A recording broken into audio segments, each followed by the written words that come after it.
Olá pessoal, tudo bem?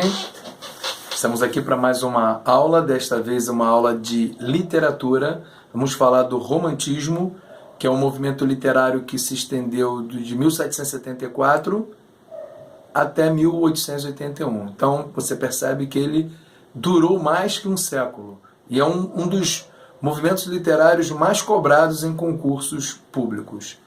Ok? Então, começando lá na Alemanha, em 1774, quando ele menciona, começa a haver, digamos assim, uma influência do sentimentalismo e do escapismo através do suicídio.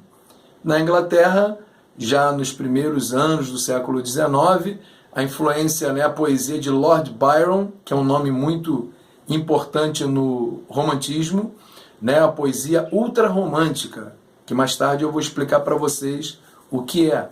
E o romance histórico de Ivanhoe de Walter Scott. Então guardem esse nome, Lord Byron.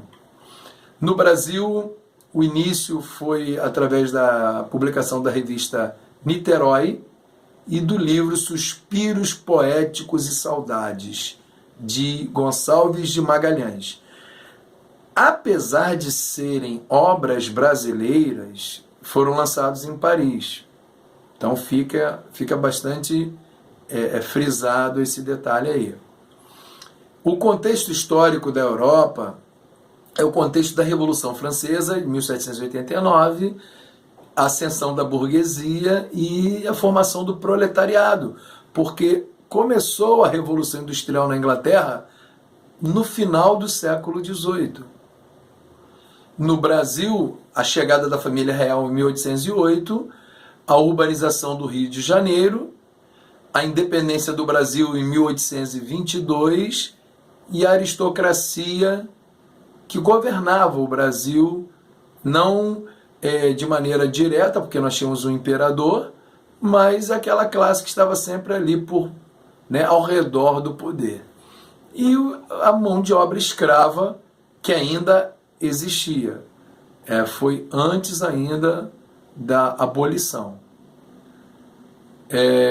A primeira geração, porque o romantismo ele é dividido em 3 gerações. Cada uma das gerações tem suas características bastante peculiar.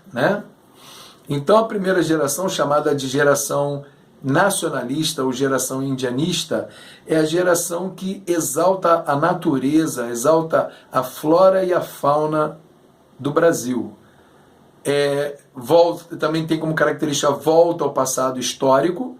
Lembre-se que estamos no fim do século XVIII, já durante o século XIX. Então faz referência ao passado histórico brasileiro. O índio é apresentado como representante do bom caráter, do bom exemplo, do bom homem. Na Europa, tínhamos o cavaleiro medieval. No Brasil, é o índio. É uma geração sentimentalista, de exaltação, de amor ao Brasil. Também traz consigo bastante religiosidade. E seus autores mais destacados são Gonçalves Dias, Gonçalves de Magalhães e Araújo Porto Alegre. A segunda geração, chamada geração ultrarromântica ou mal do século. Agora você vai entender o que é ultrarromantismo.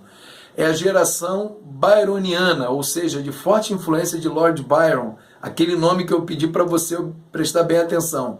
Lord Byron foi que na Inglaterra começou como influenciando o escapismo, propondo o escapismo, o suicídio é a solução dos amores mal resolvidos ou não concretizados.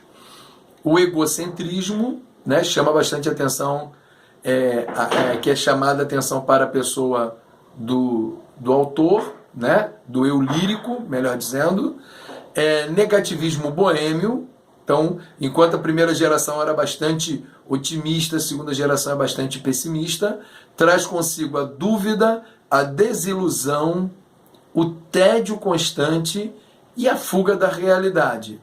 A fuga da realidade, lembrando que muitas vezes, para o autor ultrarromântico, é a própria morte. Os autores mais conhecidos ou de maior importância são Álvares de Azevedo, Casimiro de Abreu, Junqueira Freire e Fagundes Varela. Num outro vídeo nós vamos falar um pouquinho mais desses nomes e suas obras. A terceira e última geração, a chamada de geração condoreira, traz a poesia social e libertária. E por que condoreira? Porque o condor é a ave da América do Sul que voa mais alto. Então, usaram a ave como representante dessa geração. E essa poesia social e libertária tem uma grande influência europeia através de um dos maiores nomes da literatura francesa, chamado Victor Hugo, autor de O Corcunda de Notre Dame, Os Miseráveis. Então são títulos que você já deve ter ouvido falar e talvez até lido. O condoreirismo é representado por jovens românticos da América Latina. Então são jovens autores, jovens poetas. E o romantismo, de maneira geral, ele é carregado de metáforas, de comparações, de antíteses, hipérboles. Então, lembrando que metáforas são comparações implícitas, né? As comparações já são explícitas, as antíteses são oposições de palavras, as hipérboles são os exageros. E os autores que mais se destacam na terceira geração são Castro Alves e Souza Andrade. Futuramente vou gravar outra videoaula falando um pouco mais dessas produções dessas três gerações, ok? Qualquer dúvida, estamos às ordens. Fiquem com Deus, tenham um grande dia, uma boa semana.